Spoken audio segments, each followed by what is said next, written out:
कि मंदिरों में संग गुजे, मस्जिदों में अजान, जब नाम आए एकता का वो नाम चल रही है। और जो बिना परिवार वाले हैं, जो बिना औलाद के हैं, कहीं भी जाइए और कोई मुसलमान और सिख ईसाई इस हिंदुस्तान में एक गुलदस्ते की तरह हम ओवैसी का भी विरोध करते हैं, हम भारतीय जनता पार्टी का भी बैठी है, भारतीय बिक गए सारे लोग जान रहे हैं। नमस्कार, मैं हूँ आर्यन सिंह और आप देख रहे हैं न्यूज एजुकेशन। मैं आपको बता दूं कि मैं अभी उत्तर प्रदेश यानी कि बनारस में हूँ और बनारस में ये समाजवादी काफिला जो आपको दिख रहा है पूरे उत्साह के साथ इस पर सपा सरकार को लाना चाहती है।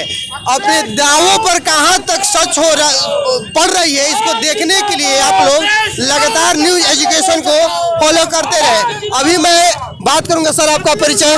मैं दिलशाद अहमद, प्रदेश सचिव समाजवादी पार्टी अल्पसंख्यक सभा। मैं आपसे एक बात जानना चाहूंगा कि आपको क्या लग रहा है कि इस बार सपा आ जाएगी?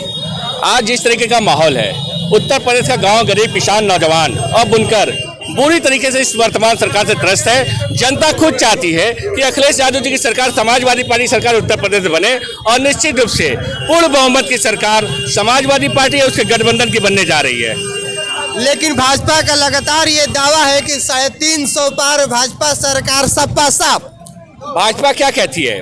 भाजपा विकास के नाम पे बात नहीं करती। भाजपा कहती है मुसलमान, हिंदुस्तान, कब्रिस्तान, शमशान, पाकिस्तान और जिन्ना, ये नाम पे बात करती है। और अखिलेश यादव जी क्या कहते हैं? अखिलेश यादव जी विकास की बात करते हैं। अखिलेश यादव जी कहते हैं कि सरकार बनने पे 300 यूनिट बिजली दी जाएगी। वो जो 300 यूनिट बिजली मिलेगी, न वो हिंदू के घर आएगी, न मुसलमान के घर आएगी, वो जो उत्तर प्रदेश का इंसान है, उस इंसान के घर पर देने का काम अखिलेश यादव जी करने जा रहे हैं, जो 300 यूनिट बिजली देंगे। प्रियंका गांधी बोलती है कि मैं 10 लाख दे दूंगी इलाज के लिए। तो ये बताइए, को बीमार बनाने के चक्कर में है या उत्तर प्रदेश को अच्छा बनाने के चक्कर के लिए 10 लाख दिया जा रहा है? भाई साहब, मैं आपसे कहना चाह रहा हूँ, आप हर जगह जा रहे हैं, फील्ड में देख रहे हैं, आपको कहीं कांग्रेस दिख रही है? यहाँ से कहीं दूर दूर तक कांग्रेस अगर दिख रही तो बता दीजिए। कहने में कुछ नहीं होता है। हिंदुस्तान के अंदर एक ऐसा ही नेता है जिसकी कथनी और करनी में अंतर नहीं है, उसका नाम मुलायम सिंह यादव है। यही मुलायम सिंह यादव का चिराग अखिलेश यादव है, जिसकी कथनी और करनी में अंतर नहीं है। जो वो कहता है वो करता है, क्योंकि समाजवादी पार्टी की कथनी और करनी में अंतर नहीं है। समाजवादी पार्टी विकास की बात करती है, समाजवादी पार्टी खुशहाली की बात करती है, समाजवादी पार्टी अमन और चैन की बात करती है, समाजवादी पार्टी गंगा जमुनी तहजीब की बात करती है।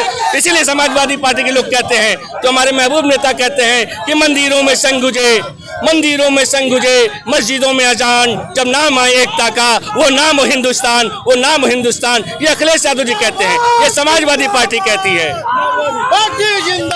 तो इस बार कितना सीट लेकर सपा आ रही है? समाजवादी पार्टी और उसका गठबंधन पूर्ण बहुमत की सरकार बनाने जा रही है। हमारे किसी की जरूरत नहीं पड़ेगी, किसी की जरूरत नहीं पड़ेगी। पूरे गठबंधन के साथ समाजवादी पार्टी की पूर्ण समर्थन की सरकार बनने जा रही है।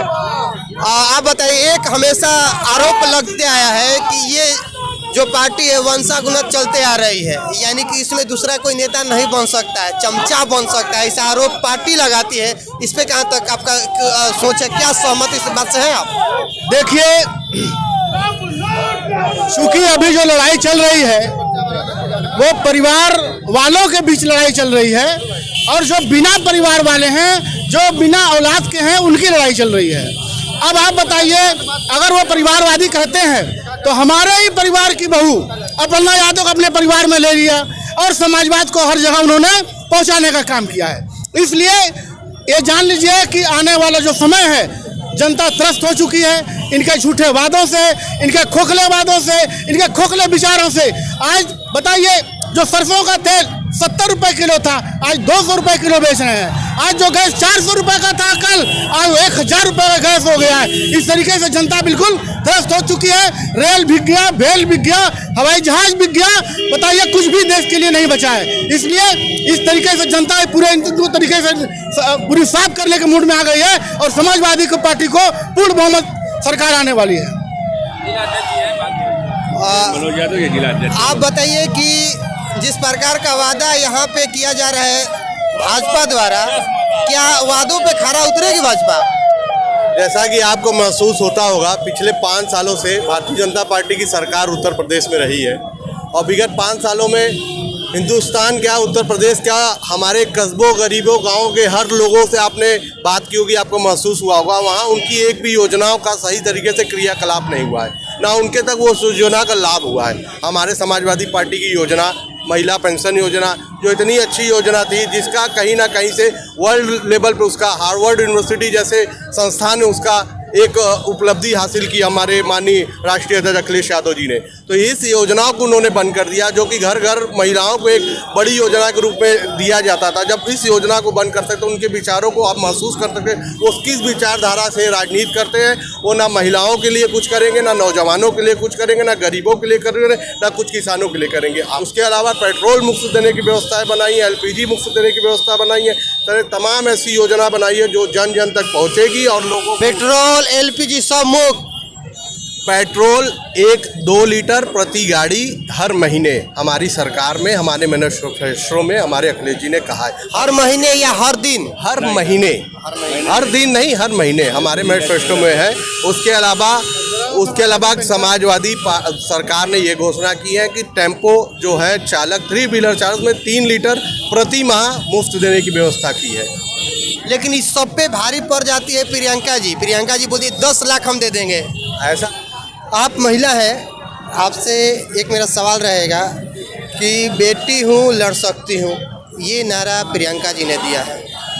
तो जब वो बेटी हैं लड़ सकती हैं तो फिर यहाँ बनारस के कैंट सीट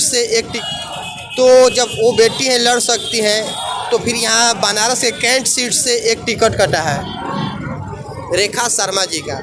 तो बनारस की लड़कियों के साथ उन्होंने क्या किया? फिर उनका जो है बेटी हैं हूँ, लड़ सकती हूँ, अब वो जाने उस चीज़ों को क्यों काटी हैं, क्या की हैं। मैं तो अपने पार्टी के बारे में ही जानूंगी। आपकी पार्टी आपका सपोर्ट कहाँ तक करती है? पूरा महिलाओं का सम्मान करती है, सपोर्ट करती है, तभी तो आज हम लोग का सम्मान दिया है। करंट विधानसभा में पूजा यादव को टिकट देके हम महिलाओं का सम्मान बढ़ाए। भाजपा बोल रही है कि मैं सपा की बहुओं को मैं सम्मान देता हूँ अपनी पार्टी में टिकट देकर। कहीं सम्मान नहीं मिलता है, भाजपा में तो बिल्कुल सम्मान नहीं मिलता है महिलाओं को, मैं ये दावा के साथ कह सकती हूँ। आप बताइए कि इस पार्टी से कब से जुड़े हैं आप? मैं जब से ये समाजवादी पार्टी शुरुआत हुई, मैं शुरू काल से जुड़ी। आपको अभी तक जो सभी मुख्यमंत्री उत्तर प्रदेश में बने, सबसे अच्छे वाले मुख्यमंत्री कौन थे? मेरे माननीय अखिलेश यादव जी हैं, क्योंकि सबको लेकर चलते हैं, सबके दुख सुख को समझते हैं, कभी किसी के बीच भेदभाव नहीं रखा, कभी झूठा कोई वादा नहीं किए। इसलिए मैं हमेशा उनकी तारीफ करती हूँ कि गरीबों को मसीहा है, सबके बारे में सोचते हैं और विकास के बारे में सोचते हैं। ऐसी बात नहीं कि लोग जो भाजपा वाले हमेशा कहते हैं नारी शक्ति, महिला बेटी बचाओ। आप बताइए, महिलाएं वोट देने जा रही है, आप ही लोग के द्वारा मैं टीवी में देखी हूँ, महिलाओं का साड़ी खींचा जा रहा है, चाहे हाथरस का कांड हो चाहे कहीं का भी हो। अगर कोई इंसान मिलने जा रहा है उसके घर परिवार से, उसको क्यों रोका जा रहा है? क्यों? एक महिला होने के नाते, एक महिला चाहे पुरुष या भाई बहन कोई जा नहीं सकता? हमेशा किसी के सुख में खड़ा होइए चाहे नहीं, दुख में हमेशा चाहे कोई भी हो उसके साथ हमेशा खड़ा होना चाहिए। और हम लोग की सोच यही है, मेरे माननीय मुख्यमंत्री जी भी यही सोचते हैं कि सबका साथ सबका विकास की बात हो रही है। उत्तर प्रदेश में भाजपा सरकार बोलती है कि उत्तर प्रदेश की महिलाएं अब सुरक्षित हैं, पहले सुरक्षित नहीं थी। इस पर आपका क्या राय है? बिल्कुल सुरक्षित नहीं है महिला। आप लोग सुरक्षित नहीं है? नहीं है सुरक्षित। किन कारणों से? पुलिस प्रशासन, कहीं भी जाइए और कोई सुनवाई नहीं होता है। अच्छा, पुलिस प्रशासन सुनवाई? अरे पुलिस के यहाँ जाइए वो भी नहीं सुनती है। कचहरी में पूरा तो भाजपा वालों ने खरीद रखा है, किसका कौन सुन रहा है? आपका नाम क्या हुआ? मोहम्मद अतीक खान, राष्ट्रीय कार्यकारिणी सदस्य, समाजवादी पार्टी अल्पसंख्यक सभा। क्यों समाजवादी पार्टी को ज्वाइन किए? समाजवादी पार्टी सभी समाज के बारे में सोचती है। समाजवादी पार्टी का नाम ही सर्व समाज से पड़ा। समाजवादी पार्टी एक ऐसी पार्टी है जिसमें सभी समाज के बारे में सोचा जाता है, जिसमें हिंदू, मुस्लिम, सिख, ईसाई सब भाई भाई मिल के काम करते हैं। जहाँ एक तरफ भाजपा को देखे, भाजपा हिंदूवाद की बात करती है। अभी देखें तो कहीं चुनाव आता है तो हिंदूवादी ओवैसी का नाम सुने हैं आप?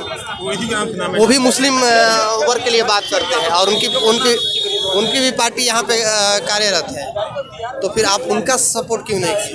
देखिए, ओवैसी एक ऐसे लीडर हैं जो खुद को कहते हैं कि मैं मुस्लिम का नेता हूँ। ओवैसी एक ऐसे लीडर हैं जो खुद को कहते हैं मैं मुस्लिमों का नेता हूँ।